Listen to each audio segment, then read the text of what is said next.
नमस्कार दोस्तों, मैं रोहित कुमार सोनी एमए भूगोल विषय का छात्र हूँ। न मैं किसी राजनीतिक पार्टी का समर्थक हूँ, न किसी विचारधारा का विरोधी, न मुझे विपक्ष से लगाव है, न सत्ता से कोई दुश्मनी। मेरा सिर्फ एक सवाल है कि अगर शिक्षा सबसे बड़ा अधिकार है तो इसकी गुणवत्ता सबके लिए एक समान क्यों नहीं।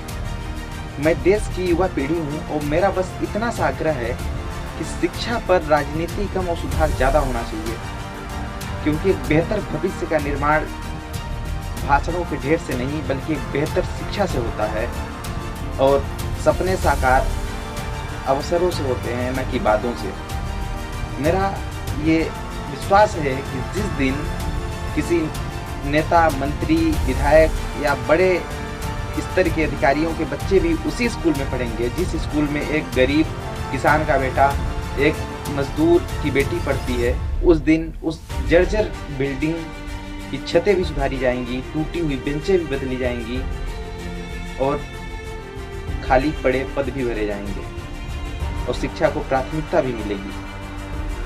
न मैं कोई अंधभक्त हूँ, न मैं कोई देशद्रोही, मैं केवल एक छात्र हूँ और छात्र होने के नाते मेरा सिर्फ इतना सा सवाल है कि अगर शिक्षा ही भविष्य की नींव है तो उसमें इतना अंतर किए। नारे नहीं, परिणाम चाहिए और आश्वासन नहीं, बदलाव।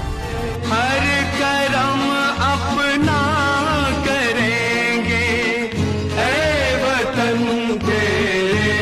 आज 20 जुलाई 2026 को दिल्ली के जंतर मंतर से लेकर संसद भवन तक छात्रों के शांतिपूर्ण मार्च को दबाने के लिए जिस तरह से सत्ता के अहंकार में चूर नेताओं और मंत्रियों के आदेश पर दिल्ली पुलिस और केंद्रीय सुरक्षा बलों ने निहत्थे और मासूम छात्रों के ऊपर लाठियां बरसाई हैं, ये किसी भी लोकतांत्रिक राष्ट्र के लिए एक बेहद ही शर्मिंदगी भरा कार्य है। अगर सरकार 20 दिनों से चल रहे आमरण अनशन पर ध्यान दिया होता और छात्रों की बातें मान ली होती तो ऐसी परिस्थितियां ही निर्मित न होती।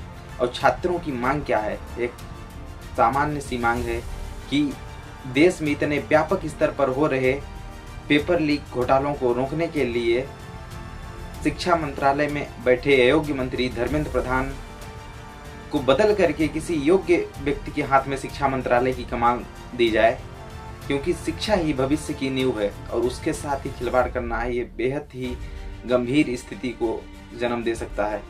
और मैं वर्तमान में सत्तारूढ़ पार्टी से ये सवाल करना चाहता हूँ कि भारतीय जनता पार्टी के पास वर्तमान में 240 प्लस सांसद हैं, तो क्या 240 सांसदों में कोई भी ऐसा योग्य व्यक्ति नहीं है जो शिक्षा मंत्रालय की कमान संभाल सके? और सरकार की ऐसी क्या मजबूरी है कि वो अपने मंत्रिमंडल में बदलाव नहीं करना? एक लोकतांत्रिक राष्ट्र की सबसे बड़ी खूबसूरती यही होती है कि वो पूरे राष्ट्र को लेकर आगे बढ़ता है। और अगर वर्तमान सरकार को इस बात को बाइकआउट नहीं करना चाहिए, अगर देश की एक इतनी बड़ी आबादी अगर किसी चीज़ का विरोध कर रही है तो उस पर सरकार को मंथन करना चाहिए, क्योंकि यह राष्ट्र हम सभी का है, किसी एक का नहीं। और जिस तरीके से उनके साथ व्यवहार किया जा रहा है छात्रों के साथ, ऐसा देखने के प्रतीत होता है कि वो कोई छात्र नहीं, आतंकवादी हैं। जय हिंद, जय भारत।